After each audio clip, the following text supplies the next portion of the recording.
Hey, what's up, guys? Jim Kim here, and I like to read a lot of personal development articles. I was just reading a very interesting one right now, and I figured why not share it with you in this video. I'm going to read this article out loud to you, and you can give it a listen if you're driving in your car or just walking somewhere. Go ahead and give this a close listen, and perhaps you can pick up some good, useful knowledge to help you achieve success in your home-based business. So here we go. This article is called The Most Powerful Force in the Universe. Source, Mind Trip Magazine. Albert Einstein said that imagination is the greatest creative force in the universe. Why would such a great man say something that sounds so silly and trivial? Look at those words again. Greatest creative force. Imagination? Not education? Nor money? Nor luck? Napoleon Hill, author of Think and Grow Rich, said that imagination is the most marvelous, miraculous, inconceivably powerful force the world has ever known. Before you pass him away as a crackpot, know that Mr. Hill was an advisor to 2 U.S. presidents, was commissioned by the great and wealthy Andrew Carnegie to teach people about making their dreams come true, and has been thanked by many of the greatest people around the world for the success he helped them achieve. People like F.W. Woolworth, founder of Woolworths, Woodrow Wilson, former U.S. president, George Eastman, founder of Kodak, W.M. Wrigley Jr., Wrigley's, and many others have used his teachings to manifest their dreams. Imagination is the force that takes you to places you have never been. Henry Ford relied on imagination and belief.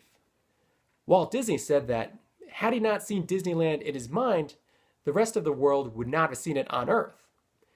Bill Gates first imagines his products before they become actual software that we rely on. And it would serve you well to remember that many of the world's greatest people started with nothing and built empires. They had a dream, and the universe conspired, as it always does, to let them experience their imagination. The universe always lets you experience your imagination, whatever it may be. The Bible says, "As a man thinketh, so shall he become." It also says, "Without vision, we perish." Your mind's images are literally the blueprint from which your world is built. Your mind is infinite. What are your limits? What are limits except those that you say are so? Why else would 2 different people have different limits? Life is images of the mind expressed.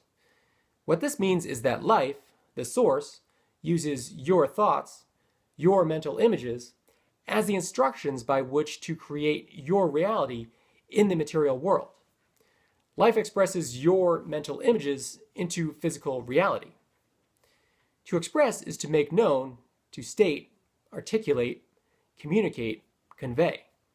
The force of life makes known your thoughts to yourself and everyone else by forming them into experiences and objects that can be experienced here in the physical world. You experience your own thoughts firsthand, your images of your mind, so that you may know which ones are suitable and which ones are not. That is how you know yourself, that is how you experience yourself, and that is how you grow. This is the supreme purpose of this physical world that we are now in. It is designed to enable you to experience yourself. It is designed to enable you to experience an idea and its effects and consequences. Life does not select which ones of your images to express and which ones not to. How would it choose for you? It therefore expresses all of them to the extent that you have them and believe them. You have true free will. This free will is truly free because of the fact that all of it is acted upon without filtering or favoring. Free will is truly free because of the fact that it actually gets results all the time, not just some of the time, and it gets them exactly. Your ideas, visions, and dreams, whatever they may be, are the prophecies of what you shall one day become and achieve. You can predict your outer life tomorrow by looking at your inner self today. You can change your tomorrow by changing your inner self today. As you think, there do you find yourself. You attract the people, you have something to teach you in line with your thoughts. People have something to learn from you in line with your thoughts. And you repel those who have nothing more to learn from you and give you in line with your thoughts. The same goes for places and conditions, situations, and environments. Many things influence your imagination.